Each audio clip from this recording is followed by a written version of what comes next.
Bienvenue sur DMG TV, les histoires mystiques. Tu es nouveau sur la page, n'oublie pas de t'abonner, de laisser un commentaire, de liker et de partager. Tu vas envoyer ton histoire, il y a un numéro à l'écran sur le plus 237 655 81 90 17. Envoie ton histoire et on va jouer sur Facebook, sur YouTube et sur TikTok. La chaîne c'est DMG TV. On a deux chaînes YouTube. La deuxième c'est DMG TV, histoire mystique exclusive. Et voilà. Donc, on va écouter les histoires mystiques d'aujourd'hui, c'est l'histoire de WhatsApp.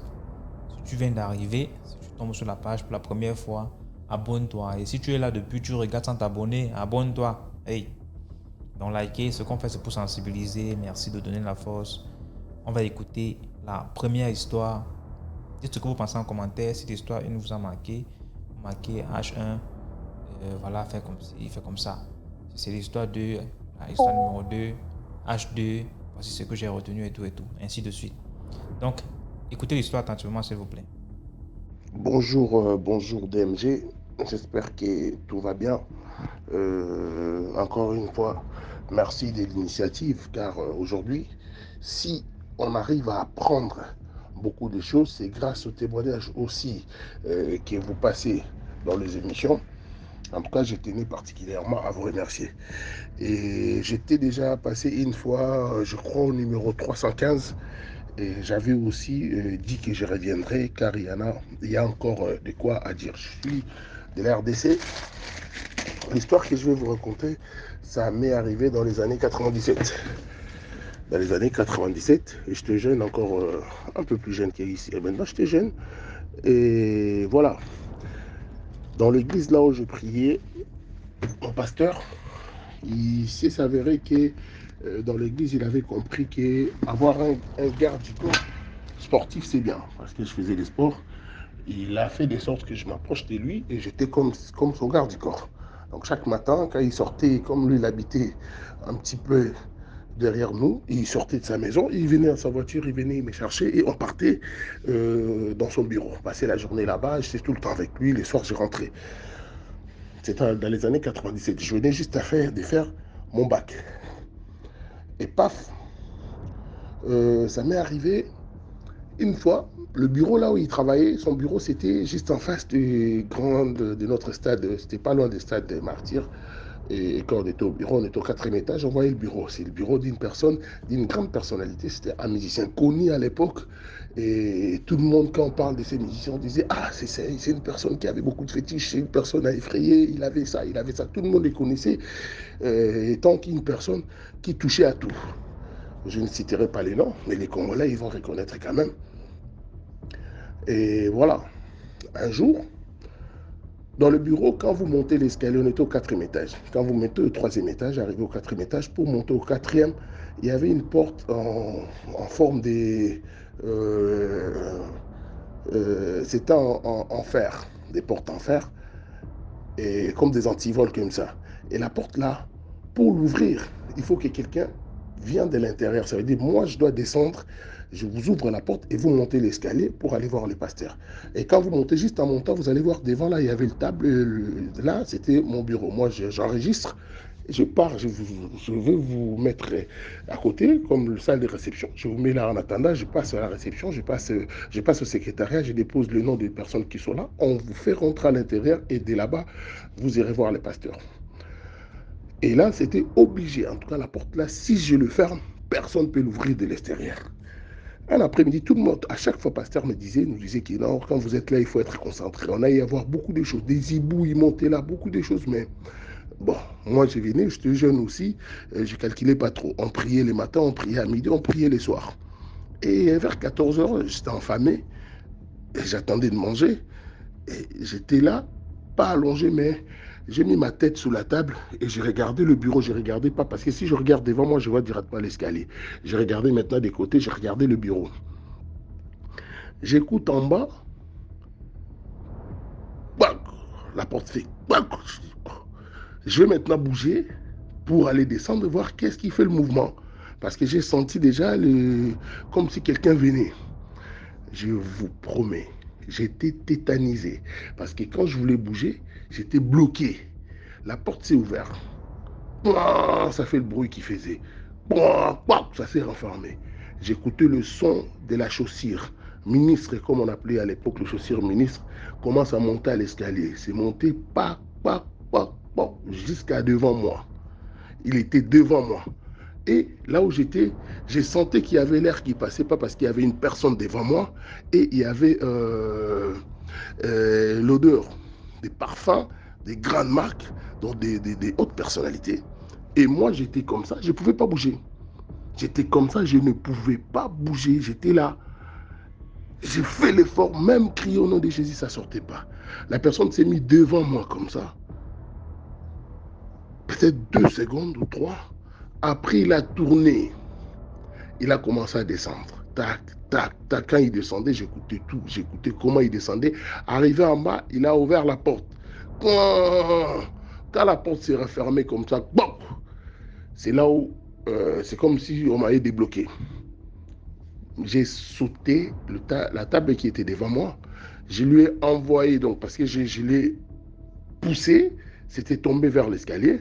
Moi, j'ai couru directement, allé direct au bureau du pasteur. Le pasteur était au bureau avec une personne. Donc, je suis allé direct au bureau du pasteur. J'ai commencé à prier, à dire au pasteur. Non, j'étais comme si j'étais malade. Le pasteur il me dit quoi? Je dis non, non, non, non. Ce qui vient de m'arriver, c'est ça, ça, ça, ça. Je commence à expliquer, il me dit tranquillise-toi, on me donne un verre d'eau. Assis-toi, qu'est-ce qui s'est passé? Je lui ai dit. Il a commencé à prier, à prier, à prier. On est parti là jusqu'à l'escalier, il a prié. Il a dit, il n'est pas rentré, non, il n'est pas rentré. Il était là devant moi. Et à partir de ces jours, le pasteur avait compris, il ne me mettait plus dans cette position-là. Il m'a mis maintenant au secrétariat, j'étais à côté de sa porte. Il m'a dit, non, tu ne vas plus rester ici, on va mettre une autre personne ici. Parce que moi, je venais pas, je priais pas au niveau des autres. Et jusqu'aujourd'hui, à nos jours, j'essaye toujours de savoir c'était qui, c'était la présence de qui était devant moi. En fait, c'était qui avait ouvert la porte en bas, qui était monté et qui s'était mis devant moi. Parce que ni lui-même, il n'a pas pu m'expliquer c'était qui. Il avait compris on était visité, mais la personne n'était pas rentrée. Il s'est arrêté là où j'étais et il a tourné, il est redescendu. J'écoutais le son de sa chaussure. J'écoutais le son là. Moi, j'appelais ça, à l'époque, on appelait ça chez nous les chaussures ministres. Quand une personne portait ça, ça faisait le bruit. Tu sentais vraiment que non, il y a une personne qui vient avec des chaussures aujourd'hui, des triple semelles. Mais bon, donc c'était ça, c'est l'histoire que je voulais partager avec les gens. Si, juste encore un petit conseil, si vraiment vous priez et si vous êtes proche des pasteurs, il faut vraiment prier au point d'avoir le même, d'être connecté à lui. Parce qu'on peut, pour l'attaquer, on peut vous attaquer. Voilà, merci beaucoup pour l'histoire. Maintenant, on passe à la deuxième histoire. Bonjour DMG, je suis l'une de vos abonnés. Déjà, je suis honorée de vous envoyer ce vocal. Merci encore pour tout ce que vous faites, pour exposer certains mystères de la vie, surtout dans le côté spirituel et mystique. Beaucoup n'en croient toujours pas, beaucoup pensent que ce n'est qu'en Afrique d'où ces choses-là se passent. Non, c'est partout. Et j'apprécie vraiment et j'admire beaucoup votre courage venir sur une plateforme et d'être vu par des milliers de personnes dans différents pays. Moi, je réside aux États-Unis, mais je suis d'origine gabonaise, guinéenne, de la côte de la Guinée équatoriale. Moi, je veux venir partager mon histoire, mon petit vécu. Bon, j'en ai plusieurs, mais celle-ci, elle m'a beaucoup marqué parce que c'était au pays, c'était étrange et ça, j'ai écouté l'audio d'une abonnée aussi il y a pas longtemps, je pense à cela 3 jours, je sais pas, c'était l'histoire 431, je sais plus trop, mais elle parlait d'un salon de coiffure, quelque chose s'était passé dans le salon de coiffure et ça relaie carrément un peu à mon histoire. Donc voici mon histoire. Euh, j'étais allée passer les grandes vacances au Gabon avec ma fille, jeune fille de bientôt 9 ans. Nous sommes allés sa première fois au pays et moi, peut-être après combien d'années, peut-être après 15 ans d'avoir quitté le pays. Je retourne au pays, revoir mes parents, revoir d'où je viens et présenter ma fille, mon côté, son côté africain. Donc nous sommes arrivés, tout s'est bien passé, le voyage était vraiment bien. Et voilà comment on arrive et 3 semaines à during le, pendant during le staying. Moi, je suis aussi anglophone, désolée, le français m'embête un peu parfois. So, 3 semaines during the stay, je décide d'aller me faire les ongles parce que j'avais fait les ongles ici avant de partir. Donc, mes ongles commençaient à se casser et tout. J'ai dit, OK, je vais aller me faire les ongles. Mais unfortunately pour moi, ma petite soeur était déjà retournée sur site parce qu'elle travaille. Et je cherchais maintenant quelqu'un qui pouvait partir avec moi ou me montrer un coin pas trop loin de la maison, où je pouvais partir, me faire les ongles et revenir. Et ce jour-là, il y a notre petite gérante, comme ma maman, elle a une épicerie devant la maison. Et du coup, je suis allée vers la petite gérante. Je lui ai dit, non, est-ce que tu connais un endroit où je peux aller me faire les ongles? Elle m'a dit, oui, tata, je connais. C'est pas loin d'ici. J'ai dit, ok, il n'y a pas de souci. Est-ce que tu peux m'emmener où? Est-ce qu'ils ont un numéro d'où je peux appeler? En fait, vous voyez un peu, genre, vous essayez de prendre le rendez-vous, vous book ahead of time, et puis quand vous venez, on s'occupe de vous direct parce que vous avez déjà schedule le rendez-vous. Moi, je pensais que c'était comme ça. Bon, parfois, c'est aussi ça. Mais elle m'a aussi dit, non, on peut faire un walk-in, du genre, tu peux aller, si c'est avec le beau, on te prend de suite. J'ai dit, ok, cool, il n'y a pas de problème. Je lui ai dit, ok, quand tu finis, remets les clés à mon petit frère, le dernier, comme s'il va gérer l'épicerie pendant que nous, on part faire les ongles. Elle a dit, ok, pas de problème, nous sommes partis. On a pris le taxi, on est là, on roule et après on arrive. C'était vraiment pas loin, à peine 5 minutes de la maison. On a pris le taxi, nous sommes arrivés, on descend. Mais la première chose que tu remarques, devant le salon, je vois beaucoup de babouches, comme si c'était une mosquée. Du genre, je me suis posé la question, nous sommes à la mosquée ou bien nous sommes au salon. Elle m'a dit, non, c'est là. Bon, j'ai dit, ok, il n'y a pas de problème. Euh, elle va et puis après je tic. Du coup, quand je me mets devant, je mets mon premier pied, mon pied pour monter l'escalier, pour monter sur la terrasse du salon. Je ressens une énergie vraiment très forte. Genre, je sais pas comment dire ça, du genre comme si ça me poussait un peu, ça me poussait un peu. Et puis du coup, j'ai ressenti un vent.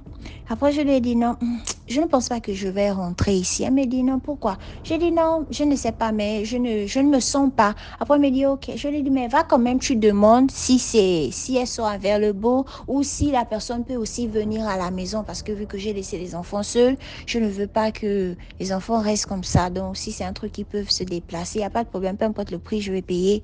Si c'est possible, elle me dit ok. Elle est partie, elle a demandé. C'est là où elle me dit non, elle revient. Mais tout ce temps-là, je suis devant la porte, mais je ne me sentais pas du tout bien. Du genre, je commençais à ressentir un vent bizarre, ma tête tournait et tout. J'ai dit ok, là, ce n'est plus bon. Du coup, j'attends la petite, elle part, elle revient. Elle me dit non. Elle a dit, la patronne en question est là et elle m'a dit non, que ça pourra prendre en gros 2 heures de temps. Comme là, ils sont déjà assez occupés. Donc, si tu peux revenir, si tu peux attendre pendant au moins 30 minutes, autant que son staff finisse avec la personne qui est en train de faire les ongles. Et puis, toi, tu peux aller et ça va prendre en gros 2 heures de temps. J'ai dit 2 heures de temps rien que pour les ongles. Bon, anyway, moi, je suis habituée au truc un peu face-face là avec les machines et tout. Donc, du coup, je n'ai pas jugé. Mais après, je lui ai dit non, je ne pense pas que je vais rentrer. Elle me dit non, elle t'appelle. Bien avancé, elle me dit non, elle t'appelle, elle dit que tu rentres comme ça, elle va te voir. Je dis, mais moi, je ne veux pas rentrer, laisser mes babouches dehors.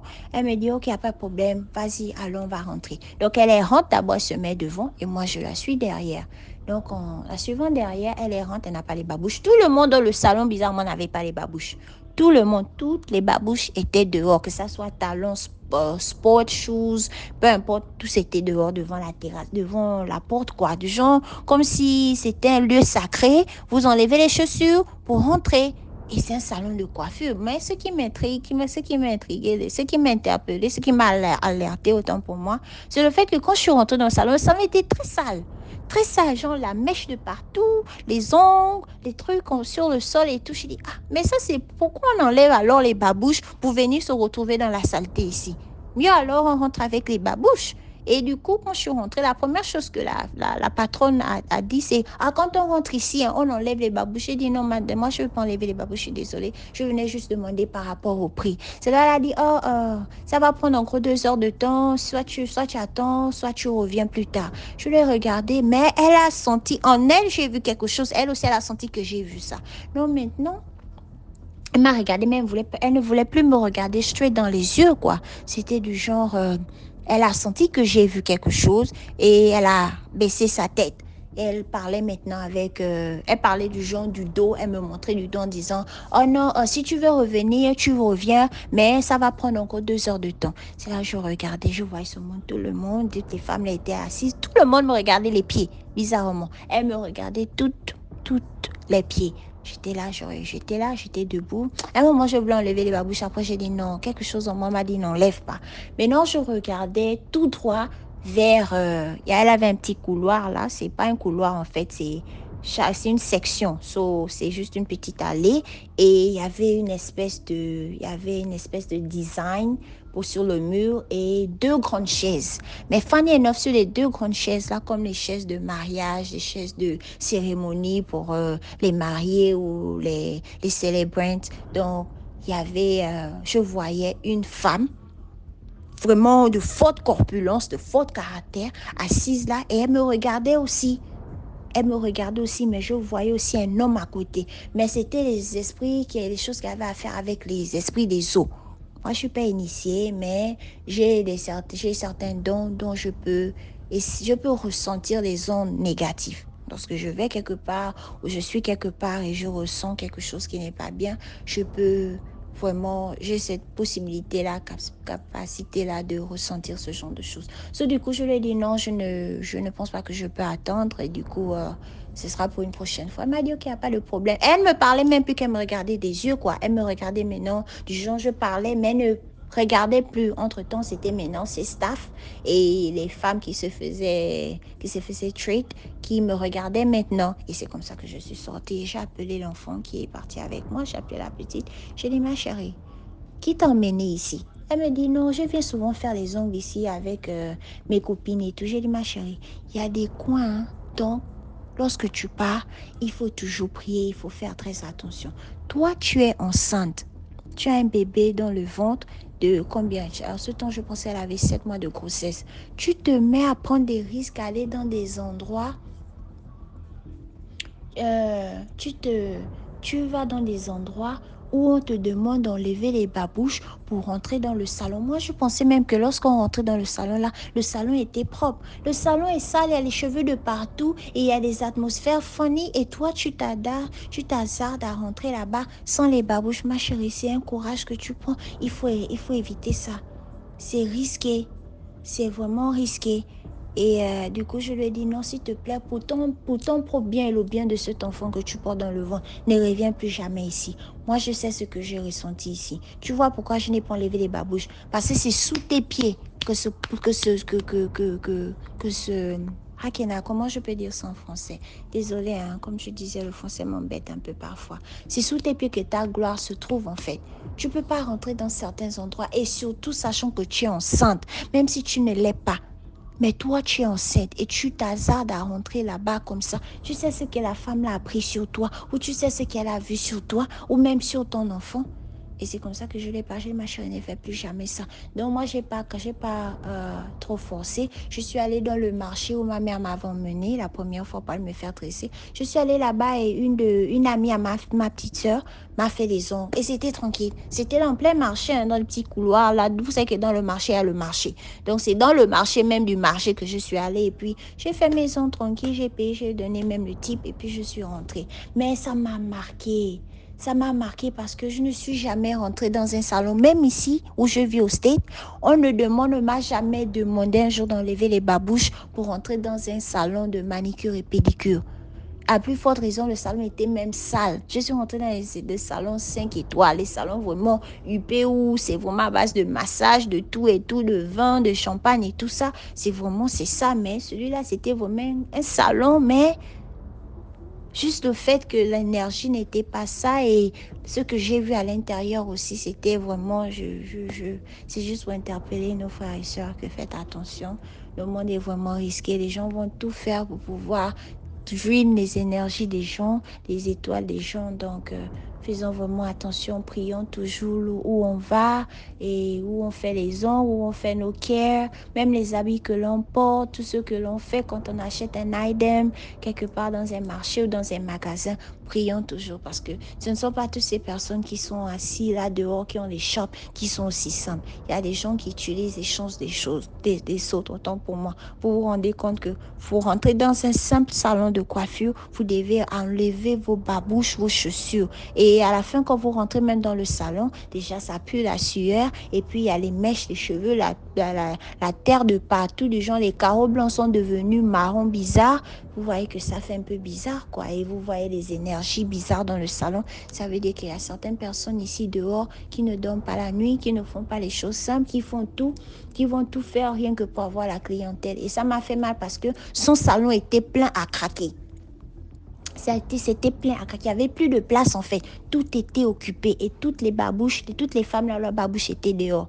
Et des grandes femmes, et des mamans, des femmes vraiment et tout là, elles sont là assises. On est là en train de leur drain leur chance comme ça, leur bonheur. Parce que le bonheur, c'est dans la pomme que tu peux lire la destinée de quelqu'un. C'est sous les pieds aussi que tu peux aussi tracer les empreintes de quelqu'un. Si tu veux faire du mal, ce sont les empreintes, les cheveux, les ongles, ce genre de choses-là. Donc faisons vraiment attention, soyons éveillés du mieux possible et que Dieu nous protège. Likez, commentez, partagez et puis abonnez-vous. Merci encore DMG, j'espère que je n'étais pas trop longue dans le duo.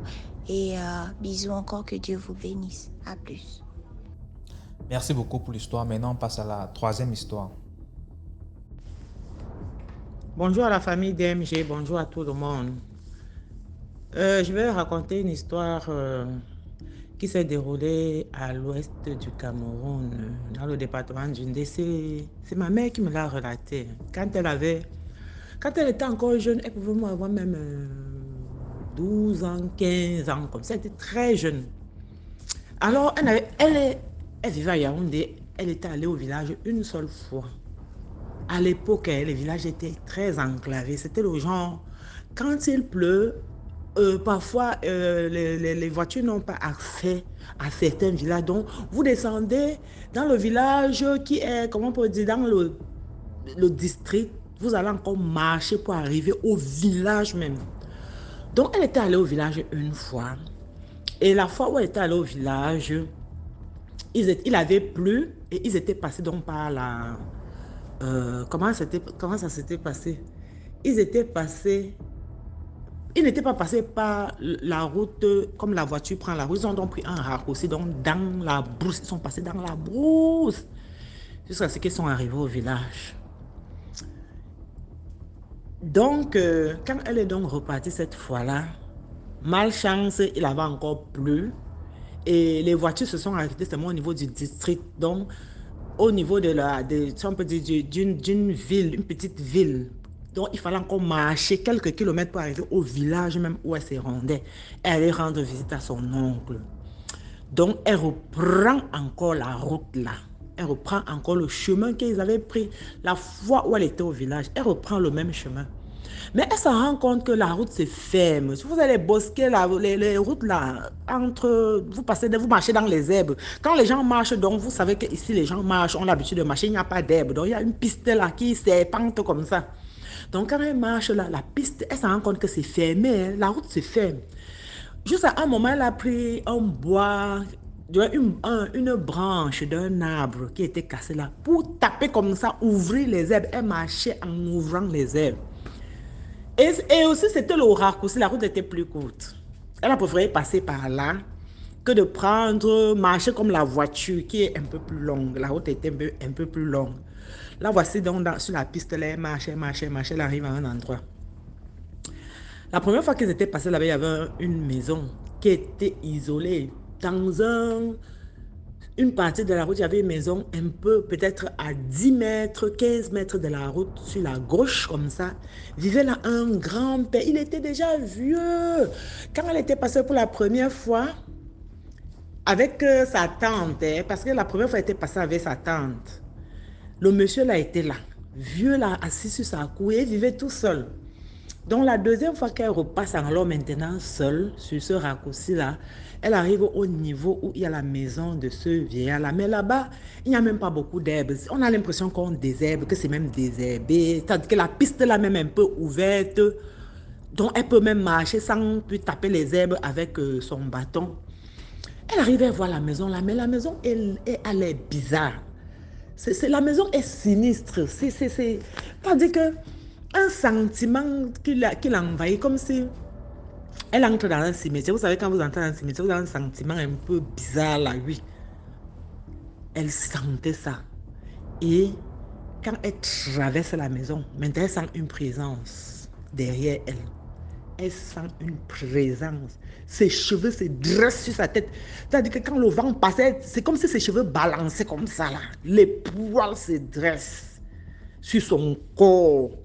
La chair de poule. Elle sent une peur. Une voix lui parle. Une voix intérieure lui dit, surtout ne te retourne pas. Elle me dit que l'affaire là lui avait fait quelque chose. La voix redit 2 fois. Surtout, ne te retourne pas. Elle avance. Elle commence à marcher vite. Et elle sent cette chose-là derrière elle. Elle sent cette chose derrière elle. Elle ne fait que marcher, marcher. Une petite fille, elle n'a même pas l'idée de prier ou bien quoi que ce soit. Elle marchait seulement. Vraiment, Dieu protège les innocents. Elle marchait, marchait. Donc, quand elle avait déjà marché environ même 500 mètres, parce qu'elle dit le truc là l'a suivi, et elle avait l'impression que la route était longue, c'est-à-dire qu'elle n'avançait pas. Et à un moment, son corps commence à redevenir normal, doucement, doucement, plus elle avance, jusqu'à ce que la peur là la quitte complètement. Elle commence à courir, malgré même le fait que les herbes même bloquaient la route. Elle a couru. Et à ce moment-là, elle n'était plus très loin du village de son oncle là. Dès qu'elle arrive au village de son oncle, tout le monde l'a dit, oh, tu es venu, bienvenue. Ils étaient contents. Et comment tu as marché avec cette pluie ici? Parce que depuis le matin, aucune voiture n'est arrivée ici. Donc les voitures qui passent par la route goudronnée là, la route était tellement mauvaise. Aucune voiture n'est arrivée ici. Comment tu as fait? Tu as marché? Elle dit oui. Et ses tantes, les femmes de son oncle là, qui lui demandent que tu as pris quelle route? Elle dit j'ai pris le raccourci qu'on avait pris. Elle n'a même pas fini de parler. On dit le raccourci, là on était passé, il y avait une vieille maison, il y a un vieux là. Elle dit oui. Le deuil, ils ont éclaté en sanglots. Eux tous se sont mis à pleurer. Oh, l'enfant de Truy, oh, c'est tu. Elle dit que c'est quoi? On dit que maman, assois-toi. Tu es passé là-bas. Tu as fait comment? Ma mère dit que je suis passé là-bas. On dit, oh, l'homme, le vieux père, a fait les dégâts dans ce village-ci. Le vieux père a fait les dégâts parce que les gens le voient. Et ceux qui le voient là ont les problèmes. Tu commences à avoir les hallucinations.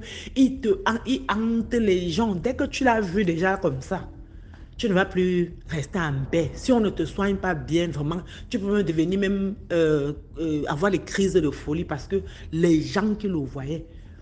Et mon oncle et ses femmes, ils avaient peur que ma mère pouvait avoir un problème aussi comme ça. On dit, tu as vu?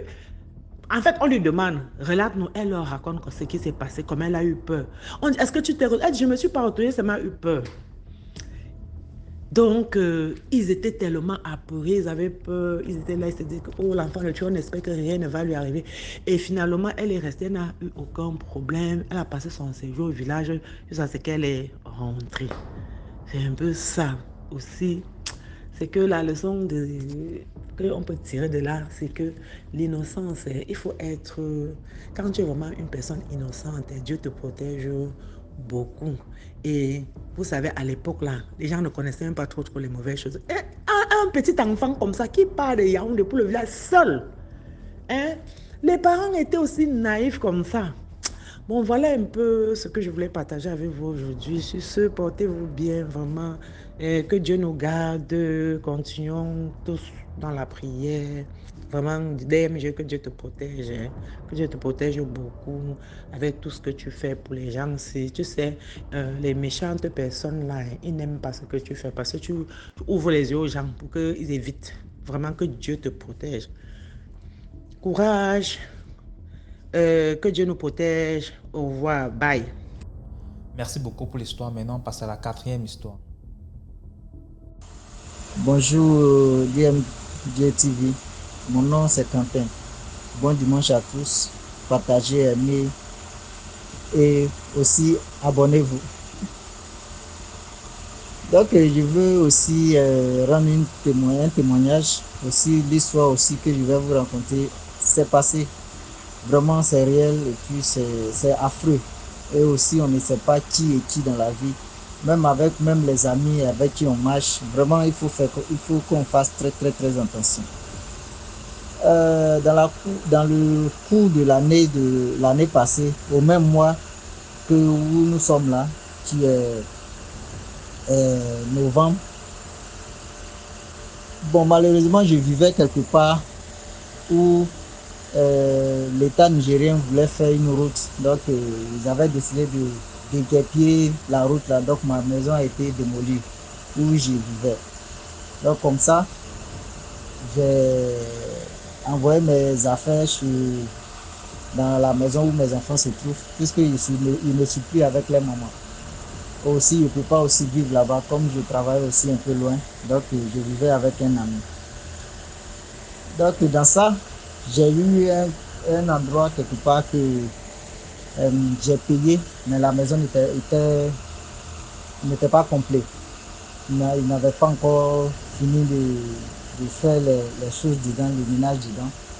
Donc je ne pouvais pas y habiter. Donc bon, j'avais payé, j'ai payé ça juste depuis septembre. Donc je suis rentré dans la maison, je pense bien le 12 novembre de l'année passée. Donc ça veut dire que le 12 d'aujourd'hui, ça fait un an, jour pour jour, que je suis dans la maison. C'est pourquoi je vais raconter l'histoire là aujourd'hui. Et c'est avéré que je vivais dans la maison, je vais au travail, je reviens, je vais au travail, je reviens. Le 21 du mois de novembre, le même mois, ça veut dire que 9 jours après que je vivais dans la maison, j'étais allé au travail et je me suis senti bon. Il y a eu un truc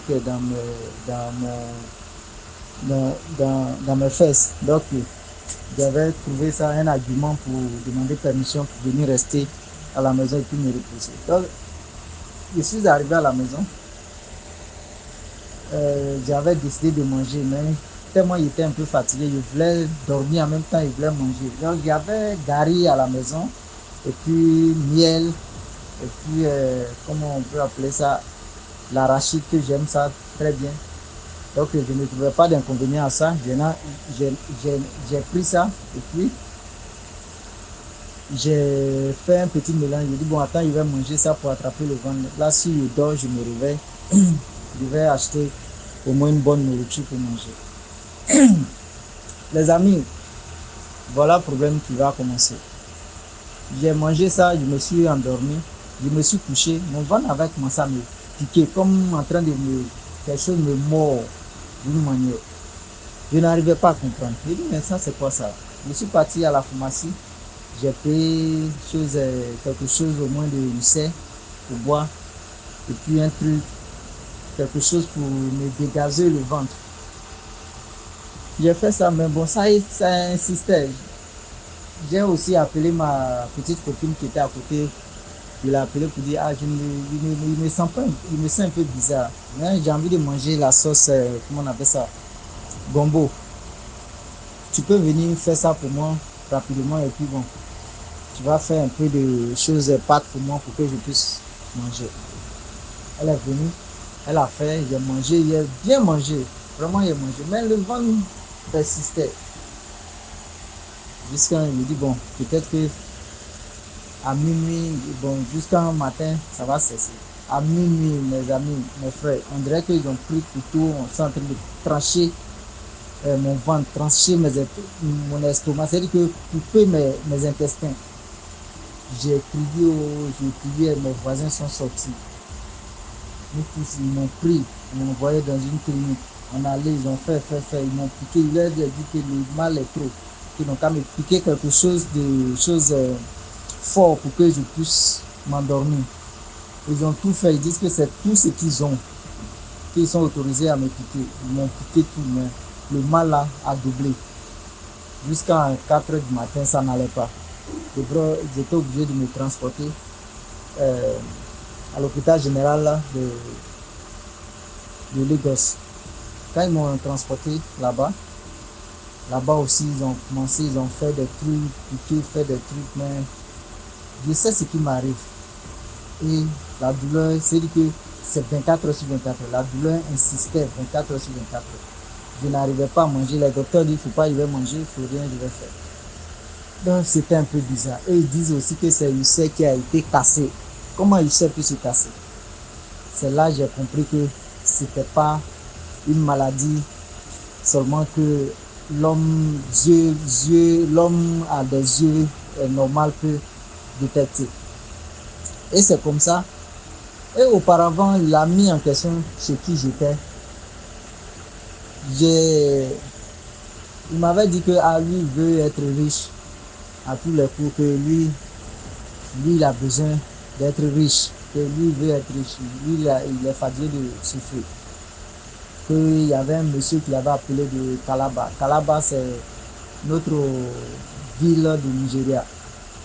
Donc que le monsieur l'a appelé, le monsieur lui a dit que bon, si lui veut avoir l'argent, soit il peut tuer quelqu'un, soit il peut prendre, comment on appelle ça, un chien, il tue un chien et puis bon, ça dépend, soit un bœuf, soit ça dépend de ces gens d'argent qu'il avait besoin. Ça, moi, il a dit, tu vas faire tout ça là, tu as les mains pour travailler. Si comme si tu étais un handicapé, au moins, ça pouvait se comprendre. Mais tu as des mains pour travailler. Et Dieu fait des choses, il sait pourquoi il fait certains trucs. Sinon, tu n'es pas mieux que les autres, moi aussi, je ne suis pas mieux que les autres. Donc nous tous, on sait, on peut attendre le temps de Dieu. C'est ce qui est meilleur pour nous. Je dis qu'il a beaucoup de sœurs en Côte d'Ivoire là. Et ils sont là parce que nous sommes des Ivoiriens. Lui aussi, c'est un Ivoirien. Il y a des sœurs en Côte d'Ivoire là. Et ils font quoi dans la cour là-bas? Que s'ils tuent un pour faire médicament là, les autres là vont s'engager. Je dis, mais ça ne te regarde que à toi. Donc je reviens encore. Et c'est comme ça on a laissé l'affaire. Là encore, je reviens encore sur mon truc. Et moi-même, auparavant, le mois qui avait suivi, là, il y avait croisé les gens de l'église, comment on appelle ça? Église qui ne porte pas chaussures là. Que les Nigériens, on les appelle les white garments, on les appelle les célestes là, les célestes. Donc, j'ai croisé un comme ça qui m'a dit non, que voilà, il m'a dit des trucs qu'il faut faire, tout ça, qu'il y a des choses. Et moi, j'étais conscient, c'est ce qu'il m'a dit. J'étais conscient de ça aussi. Donc, il m'a prescrit des choses de faire. Je suis parti même au bord de la mer, il a fait ça. Il a fait pour la première fois, il a fait pour la deuxième fois. Donc, il devait faire pour la troisième fois. Et en cours de ça, j'ai eu ces malaises-là. Donc, ça veut dire que je traînais une maladie vraiment qui était indescriptible. C'est-à-dire qu'on ne peut pas mettre la main sur ça.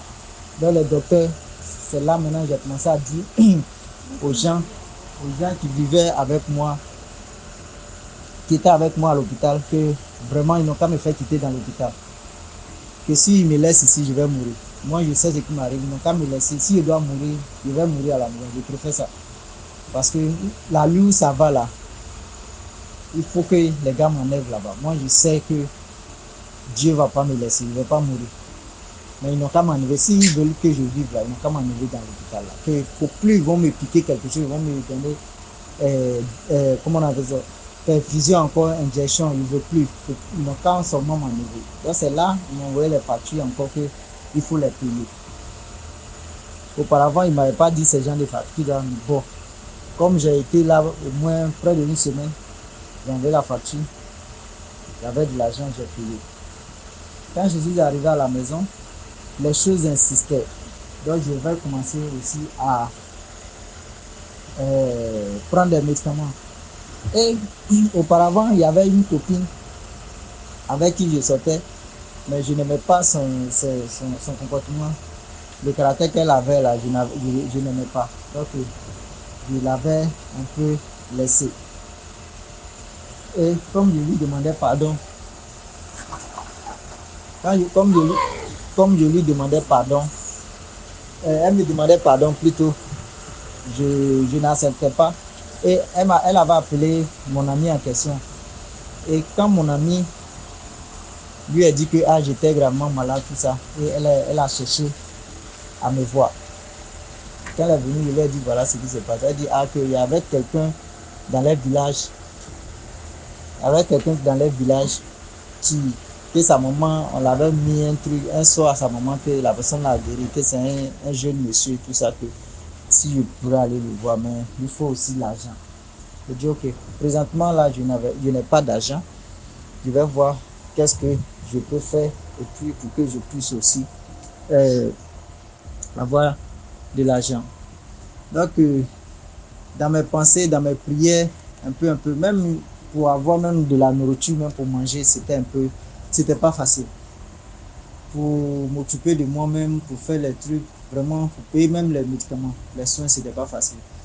Donc, c'est comme ça, j'étais là, ma soeur m'a appelé de Belgique, me dit non que j'avais prévu de t'envoyer un peu d'argent, mais je veux que tu partes prendre l'argent là toi-même. Je lui ai dit que je voulais envoyer l'ami en question. Elle dit non, que elle là, c'est sa manière qu'elle est réfléchie là, elle veut pas que, même si je me sens pas bien, de me forcer à aller prendre l'argent moi-même. Donc c'est comme ça. Et moi aussi, je me suis mis dans la tête que si j'arrive, je prends l'argent, en même temps, je vais voyager dans le village de la fille en question. Et en ce moment, c'était dans le mois de décembre. Elle était déjà allée pour le mois de décembre pour ses parents, chez ses parents pour la fête. Et c'est comme ça, j'ai profité. Je suis parti, elle m'a envoyé chez eux à la maison. Et c'est comme ça, ses parents aussi m'ont accueilli sans les faire savoir que je suis son copain. Lui disant que j'étais son patron, tout ça, que bon, je l'apprenais le travail, tout ça. Effectivement, mais comme j'étais son copain auparavant et qu'elle me demandait pardon, je ne voulais pas accepter son pardon. Mais Dieu est passé par elle pour pouvoir avoir une solution. Et c'est comme ça qu'ils ont invité le monsieur en question pour qu'il puisse venir voir mon cas, comment on peut m'aider. Il est venu, je lui ai expliqué tout. Il dit, bon, ce qui est là, je sais ce qui est là, mais comme je suis arrivé là, il ne va pas mourir. Mais la condition où je suis dedans là, c'est critique. Et lui, il n'est pas magicien, mais il va me guérir. Même pour commencer tout, l'argent est beaucoup. Mais si où je suis assis là, je peux faire sortir 30 000 cash. Là, il y a des trucs qu'il va payer. Et puis, on commence en même temps parce qu'on n'a pas besoin de perdre le temps. Parce que c'est fort. Et puis, les choses même qu'ils ont mis dans moi, c'est venu dans les divers côtés. C'est-à-dire que c'est venu un peu partout. Il y a parents dedans, il y a amis dedans. Donc, c'est un peu partout. C'est venu que pourquoi tu as beaucoup d'ennemis comme ça. Je dis, je n'en sais rien. Et c'est comme ça. Le monsieur, je suis parti. Bon, il voulait donner cash.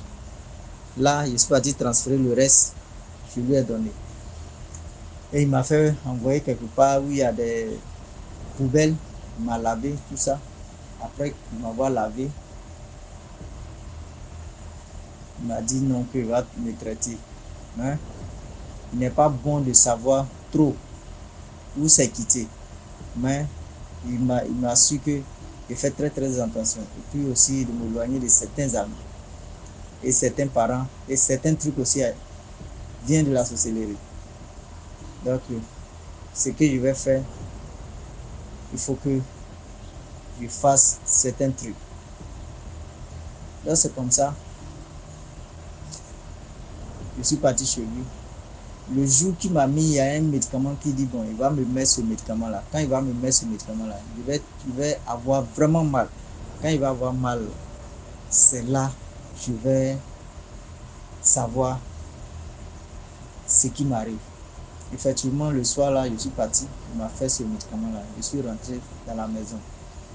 Les amis, pour vous dire que dans la vie, là, il y a différents mondes. Il y a différents mondes. Il y a quelque chose que j'ai vécu un jour en Côte d'Ivoire que je vais vous expliquer aussi. Donc, j'étais là, vraiment, j'entends des bruits. Je sors au salon parce que je n'arrive même pas à me lever, même dormir, je n'arrive rien à faire parce que mon ventre est ballonné, je n'arrive pas à respirer, je n'arrive pas à m'asseoir, la douleur était un peu partout, donc c'est un peu compliqué. Donc, c'est seulement mes larmes qui coulaient. Mais j'entendais des bruits horribles, c'est-à-dire que terribles. J'entendais des bruits, c'est comme si il y a des gens qui sont en train de faire des conversations sur des côtés. C'est-à-dire que c'est comme si je suis dans une maison, il y a des gens qui sont en réunion dans les côtés et ils sont en train de parler. Quand je prête attention, j'entends certaines voix. J'entends des voix, c'est comme s'ils sont en train de chuchoter, comme les gens sont en train de parler. Et il y a des gens, des tambours, des bruits bizarres. J'entends, j'étais là de 23h que j'entendais ces bruits-là. 23h, ça s'est passé un vendredi. 23h jusqu'à à partir de 4h du matin où j'avais entendu des prières dans une église quelque part. C'est là, le coin est devenu calme. C'est-à-dire que les bruits ont cessé. Et c'est comme ça mon corps, les douleurs, tout a apaisé. C'est-à-dire que tout depuis pendant près de 1 mois ou bien 2 mois où il y avait les douleurs 24 heures sur 24 heures. C'est à partir de ce jour-là que mon corps est devenu calme un coup. C'est quand j'ai essayé de me lever, j'ai senti des douleurs un peu partout. Mais après ça, j'ai vu que les choses commençaient à aller. Les choses commençaient à aller. Et je vais vous souligner quelque chose. Avant même de partir, je n'ai dit à personne. Je n'ai dit à personne, même l'ami en question. Parce que l'ami en question, quand il avait su que je n'avais plus d'argent en main, il ne venait plus. Parce que même quand j'étais malade, l'argent que j'utilisais, c'est moi mon argent que lui utilisait pour faire ces trucs. L'argent que j'avais à côté, c'est ce qu'il utilisait pour faire ces trucs. Donc quand il a su que l'argent était fini, ou il n'arrivait pas à manger, il ne venait plus chez moi, il ne m'appelait plus. Et puis c'est comme ça, j'étais livré à moi-même. Il y avait des amis quelque part, un peu loin. Et c'est ces amis-là qui me venaient en aide, qui m'apportaient de quoi à manger, qui me transféraient un peu d'argent. Donc c'est comme ça que je suis parti. J'ai vu qu'en partant, ce jour-là, le monsieur m'a appelé. L'ami en question m'a appelé. Il n'avait pas la force de décrocher son appel. Maintenant c'est comme ça. Après quelques minutes, après, je voulais l'appeler. Bon, ma conscience a dit, bon, attends, si tu rappelles, tu vas aussi prendre l'appel. C'est comme ça que je me suis abstenu. Après, le monsieur m'a plus appelé jusqu'à ce que je finisse près d'1 mois dans cette ville-là qu'on appelle Ondo State. Quand après ça, que j'ai fini, je suis revenu. Quand je suis revenu, j'entendais des bruits entre eux, j'entendais des bruits parmi des amis, ceux avec qui j'ai aidé, j'ai donné certains contrats même à certaines personnes. Donc après ça, moi j'ai décidé de m'éloigner d'eux. Et encore, le monsieur m'avait appelé encore, le monsieur qui m'a traité là, il m'avait appelé encore de revenir, qu'il y a quelque chose encore qu'il doit faire. Donc c'est comme ça, quand je suis parti, quand le monsieur a fait ça, je vous assure que l'ami en question, ses voisins même m'ont dit qu'eux, ils ne savaient pas ce qui s'est passé. Mais c'est comme si on le poursuivait. On le chassait de la cour. C'est comme ça qu'il a abandonné ses trucs. Et c'est comme s'il a fui le Nigeria. C'est comme ça qu'il est parti en Côte d'Ivoire. Donc, moi, je ne l'ai pas accusé. Je ne sais pas s'il a la main dedans de ce qui m'est arrivé jusqu'à aujourd'hui.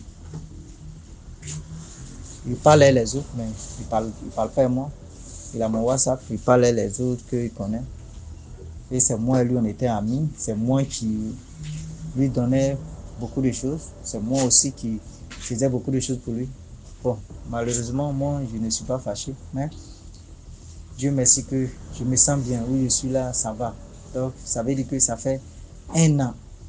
Et Et la souffrance là, j'ai enduré ça pendant 6 mois complets, sans salaire, sans travail, était dans la désolation. Vraiment, c'est la vie est vraiment bizarre. Vraiment, des amis, faisons attention. L'initiative de DMG est vraiment bienvenue pour que chacun sache qui il s'adresse et comment il marche. Vraiment que Dieu nous aide et aussi soyons beaucoup scotchés à Dieu. Jésus est la solution parce qu'il n'y a pas autre chemin qui est la vérité que la parole de Dieu, Jésus-Christ de Nazareth. Merci DMG, que Dieu te bénisse à ce dimanche. Portez-vous bien, que Dieu vous garde.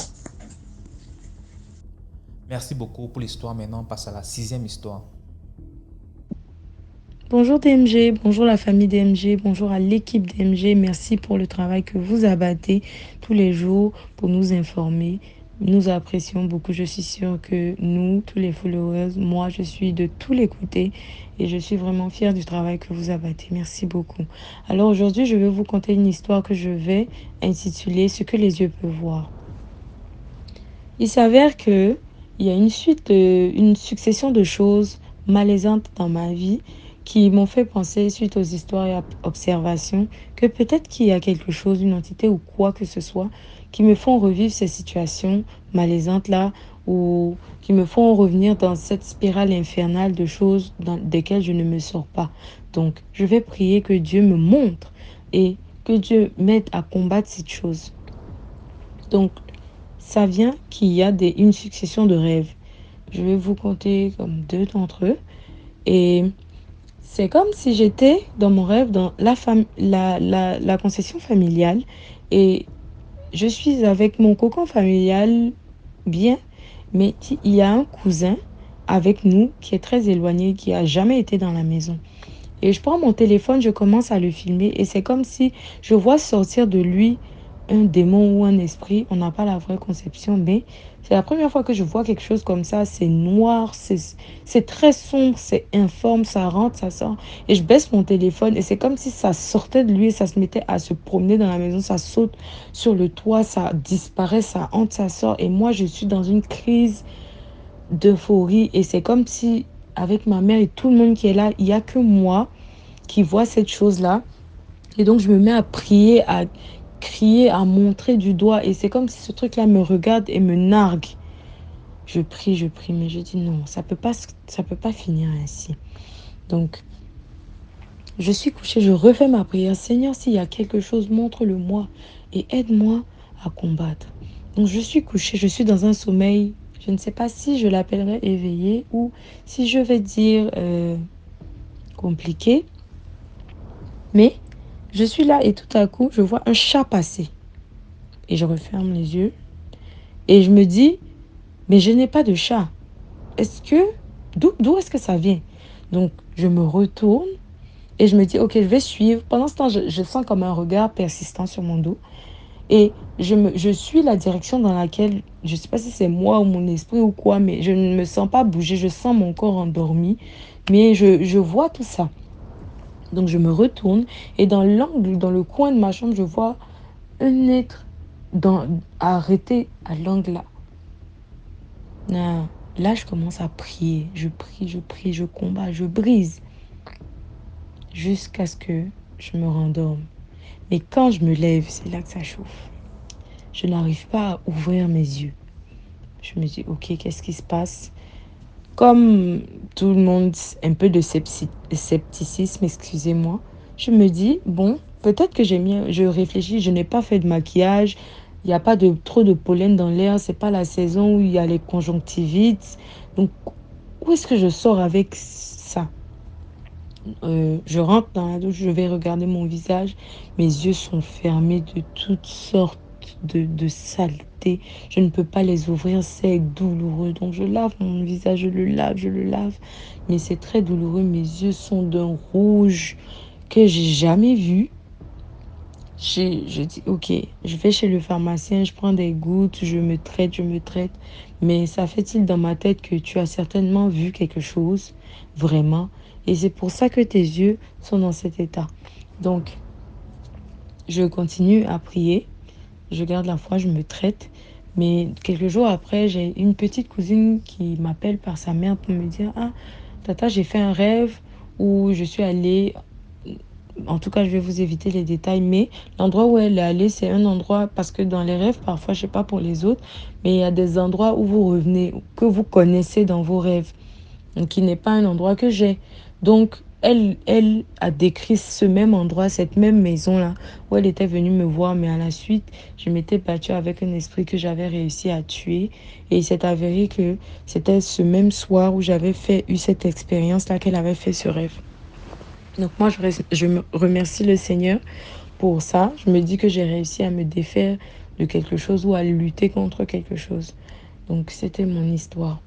Mais je tiens à rajouter que dans la vie, quand on demande quelque chose, il faut savoir ce qu'on demande et il faut avoir la force, il faut s'assurer d'avoir les épaules pour porter ce qu'on demande, que ce soit la richesse, que ce soit le travail. Il faut être prêt parce que même ces occultistes-là, ils ont la foi en quelque chose jusqu'à ce qu'ils tombent sur quelque chose, en l'occurrence le Dieu créateur, qui les fait fuir. C'est ça, quand ils commencent à douter et ils vont s'en aller, ils vont se retrouver détruits, ils vont pas arriver au bout de ce qu'ils font. Donc, quand vous priez Dieu, ayez une foi, comme on dit, qui peut déplacer les montagnes. Ça veut dire, n'allez pas avec des doutes de et si, mais soyez sûr que quand quelque chose va se présenter, vous pourrez utiliser le nom du Créateur du ciel et de la terre, parce que je suis persuadée que toute cette merveille que on voit, cette terre, cet univers-là a été créé par un seul Créateur, peu importe comment nous prions, sauf occultisme, nous prions le même Dieu. Donc il faut être sûr de ce que nous prions. Il faut être sûr. Il ne faut pas faire de zèle parce que ça peut être périlleux. Il faut être sûr. Il faut avoir confiance en le Dieu que nous prions. Il ne faut pas se laisser détruire ou laisser le doute aller dans nos têtes quand on veut combattre ou affirmer quelque chose qui vient de notre Créateur. Merci pour votre attention et je vous souhaite une bonne nuit ou une bonne journée d'où vous vous trouvez. Merci DMG. Au revoir. Merci pour l'histoire. Maintenant, on passe à la septième histoire. Likez, commentez, partagez. Salut DMG, salut à toute la famille DMG. Salut à tout le monde. Commentez, likez, partagez. Donc, je vais raconter une histoire qui s'est déroulée quand on était au lycée et on préparait la rentrée. Donc, avant ça, c'est que ma cousine, on vivait dans le même quartier, ma cousine et moi, et donc je connaissais ses amis, elle aussi elle connaissait mes amis. Donc, on sortait souvent ensemble pour aller au cinéma. À l'époque, là, on allait au cinéma en ville, là, à Yaoundé, à Bia ou Capitole, voilà. Donc, ce qui fait que je connaissais ses amis. Elle avait donc une de ses amies là qui était très, très attachée à elle. Donc, ils arrivaient parfois de marcher même à trois. Alors, cette année-là, on a une tante qui nous a envoyé, ma cousine et moi, aller fréquenter dans un lycée de province. Donc, on n'était plus à Yaoundé, on était dans un lycée de province. L'année est finie, on attendait seulement les résultats de fin d'année là pour revenir sur Yaoundé. Et comme ça, on rencontre une des anciennes camarades de classe de ma cousine dans cette province-là. On la salue bien, bien, bien. Elle demande comment vous allez. On dit on va bien. Et toi, ça va? Elle dit qu'elle va bien. Et ma cousine demande comment vont mes autres camarades de classe. Elle dit que... Alors, en fait, on était il y a une période où on attendait seulement les bulletins, donc il n'y avait même plus de classe. Donc la fille là aussi, la camarade de classe de ma cousine là, est aussi venue en province comme ça chez son oncle parce que en fait, il n'y avait même plus de classe. Hein. On attendait seulement les bulletins. Donc elle raconte donc à ma cousine ce qui s'est passé dans l'établissement de Yaoundé pendant que, comme ma cousine n'était plus à l'école là-bas. Elle dit, oh, ça s'est bien passé. Ah, j'ai oublié de te dire quelque chose. Ta meilleure amie, telle est morte. On était étonnés parce que la meilleure amie de ma cousine, là, je la connaissais très bien. On sortait souvent ensemble, on allait au cinéma, tout, tout, tout. Donc, celle qu'on a rencontrée en province, une de leurs camarades de classe de ma cousine dit, elle relate les faits. La fille, elle dit que la fille n'avait pas été malade, hein. Une mort comme ça subite. On est souvent venu à l'école, leur dit qu'elle était morte. Elle a raconté comment les élèves sont allés là-bas. Elle a raconté comment on a enterré tout. On était abattus. On était abasourdis d'entendre que l'amie de ma cousine là est décédée. En fait, on était même déjà aussi amis, mais elle était l'amie de ma cousine, mais souvent on marchait ensemble. Donc, vraiment, la fin de l'année là était mauvaise. On a attendu les bulletins dans la tristesse. On était plus dans la joie. On dit ouais, alors que on se disait qu'on allait passer encore les vacances ensemble. On allait pouvoir aller souvent dans les balles, aller se balader à l'époque où il y a des scores, tout ça. Donc c'est comme ça, on rentre à Yaoundé. Après avoir pris les bulletins, on rentre à Yaoundé. Les vacances se passent bien. La rentrée prochaine, nous on a décidé, les parents ont décidé qu'on ne rentre plus en province, qu'on reste à Yaoundé. Donc on faisait les courses. On était devant à l'époque là, Abia, cinéma Abia. On a fini les courses, hein, on rentrait prendre le taxi. Et avec ma cousine, on était 3 personnes, ma cousine, moi et une autre fille. On habitait tous dans le même quartier. On montait comme ça, on était net devant le cinéma Abia. La fille qu'on a dit qu'elle est décédée là, voilà, qui vient comme ça en face de nous. Ma cousine me griffe, elle dit regarde tout droit devant. Elle me souffle, regarde tout droit devant toi, regarde tout droit devant toi. Est-ce que tu vois ce que je vois? Quand je regarde, je vois la fille. On est étonné, on n'a même pas eu peur. Elle était toute souriante, elle se dirigeait vers nous. On l'a saluée. Et on n'a même pas pensé à la mort. On n'a même pas pensé à l'histoire que l'autre fille nous avait racontée. On n'avait pas pensé à ça. Elle nous dit que je suis avec mon père. On est venu faire les courses de la rentrée. On est venu acheter des livres pour moi et mes petites soeurs. Mon père là-bas dans la librairie, droitement, mon père là-bas dans la librairie. Comment ça va? On dit ça va bien. Mais nous l'avons trouvé bizarre. C'était une très belle fille, brune, très jolie, avec beaucoup de cheveux. Elle avait un truc sur la tête comme un filet, une coiffure, les coiffures que les femmes disaient, appelaient avant les coiffures bananes. C'est comme ça qu'on a fait la coiffure banane, mais elle a attaché ça avec un filet léger comme ça. C'était bizarre. Et puis son visage avait noirci. Elle était plus sombre, avait beaucoup de petits boutons sur le visage. Et c'était une fille qui était très élégante. Mais on l'a trouvée un peu trop débraillée. Avec aux pieds, les chaussures, les babous qu'on appelle les sans-cons. Et sans confiance, à l'époque, là, il y avait encore Bata qui existait. Elle portait ça. On s'étonne que, mais comment elle est comme ça? Et elle n'a pas beaucoup bavardé avec nous. On a bavardé peut-être 5 minutes comme ça. Elle dit non, vraiment tu m'as manqué. Comment c'est vu là? Je suis pressée un peu. Je vais aller voir mon père. Je vais aller rejoindre mon père dans la librairie qui est ici à côté. Et comme ça, indique-moi ta maison, ma cousine lui dit. Lui indique la maison. J'habite à tel endroit, comme ça, tu viens à tel carrefour. Elle prend même les notes. Tu vas venir à quelle heure? Elle dit que non. C'était un vendredi. Elle dit que je vais venir demain samedi à 15h. Attendez-moi là-bas. À 15h, je serai là-bas. On lui a même donné le nom d'un bar qui était célèbre là, que le gars qui a le bar là, il nous connaît. Donc, si tu parles, tu vois le gars du bar là, tu dis qu'une telle, on quitte, on part, on se sépare. Et quand on s'est séparés, ce qui est curieux, c'est qu'on n'a pas regardé derrière. Personne ne s'est retourné. On était parti tout droit comme ça, on est parti, on a pris le taxi. Et maintenant, au taxi, on commence à faire les commentaires. On dit, mais comment les gens peuvent mentir comme ça? On a rencontré une fille en province, elle nous a raconté comment elles sont allées au deuil, tout ça. Est-ce que c'est vrai ça? Donc, on a commencé à douter. On arrive à la maison, on raconte à nos tantes. Les tantes, elles disent que l'affaire est bizarre. Quelqu'un ne peut pas dire que quelqu'un est mort comme ça. Non, ça peut être... L'histoire là, c'est vraiment suspect. Il faut vérifier ça parce que peut-être la fille est effectivement morte et elle vous a un peu hypnotisé. Vous savez, parfois, quand quelqu'un t'aime, parfois tu peux la revoir et il y a les circonstances qui font en sorte que parfois on revoit une personne décédée. Nous, on ne croyait pas, on n'avait même pas eu peur. Donc, samedi, on parle au lieu indiqué. On demande au gars du bar. Une fille nous a cherché ici, non. On part, on revient. Dès 15 à 17h, on avait même dit tout. La fille n'est pas venue. Ah, elle n'est pas venue. Nos tantes là commencent à nous dire que vous avez vu. On vous a dit que l'affaire là. En tout cas, on a laissé un jour. Alors maintenant, moi, je n'ai plus En fait, c'était l'amie de ma cousine. Mais on marchait souvent ensemble. Maintenant, elle se présente toujours à ma cousine. Dans quoi? Dans les marchés. Ma cousine pour marcher ne me voit combien voir la fille là.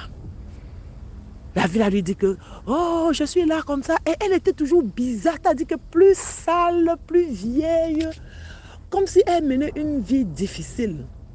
Elle dit non, je suis là, je suis venue faire le marché, je vais aller au village, elle lui raconte les trucs, elle lui raconte, j'ai un truc à faire là-bas. Elle est toujours en train de dire, j'ai quelque chose à faire là-bas, je vais aller acheter un truc là-bas, attends-moi. Si elle avait dit cette fois-là, ma cousine, attends-moi, si elle est partie, elle n'est plus revenue. Ma cousine pensait que ce n'était pas, que peut-être on lui avait menti, que cette fille était morte. Quand elle revoit ses anciennes camarades de classe, les anciens camarades de classe, des autres anciens camarades, que la fille là était morte, on était au deuil. Comment? Ma cousine la revoit encore, marché Mokolo, toujours dans un marché. Ma cousine a vu la fille là 3 fois. On l'avait vu au cinéma à Bia, elle a vu au marché de Mvokmbi, elle a encore vu la fille au marché de Mokolo. Là, elle a commencé à avoir peur. Et la fille a toujours la même chose qu'elle lui racontait. Oh, comment ça va? Non, moi je vais bien. Attends, hein, j'ai un truc à faire là. J'arrive, 2 minutes. Elle parle avec ma cousine, elle ne dure pas, elle parle quelques minutes comme ça. 2-3 minutes, poup, elle est partie. Elle a encore dit la même chose au marché de Mokolo. Elle est encore partie. C'est là que ma cousine a commencé à s'inquiéter, va pas avoir maintenant un prêtre. Elle explique au prêtre. Le prêtre lui dit que ça, c'est une personne qui est morte qui revient. C'est une revenante. Le prêtre lui a dit ça. Et il ne faut plus que tu la vois parce qu'on ne sait pas ce qu'elle peut te faire. Tout le temps, tu la vois, c'est déjà un peu trop. Donc, c'est comme ça qu'ils sont entrés dans les séances de prière, les prières, que ma cousine ne la voit plus, qu'elle ne revienne plus. Mais le prêtre a dit à ma cousine. Même ma cousine m'a relaté ça. Je n'étais pas partie chez le prêtre avec elle. Elle m'a relaté. Le prêtre lui a dit que la fille est effectivement morte. Et qu'il ne faut plus que ma cousine la voie parce qu'à un moment, ça peut devenir autre chose. C'est comme ça, alors que ça s'était arrêté, ma cousine ne la voyait plus. Elle ne l'a plus jamais vue après que le prêtre ait prié avec elle. Ils ont fait des séances de prière, oui. Voilà, c'était ça mon histoire. Merci beaucoup. Restons toujours dans la prière. Vraiment, c'est le seul moyen qui peut nous sauver. La seule chose qui peut nous sauver maintenant, c'est la prière. Prions, prions, prions, vraiment. Bye.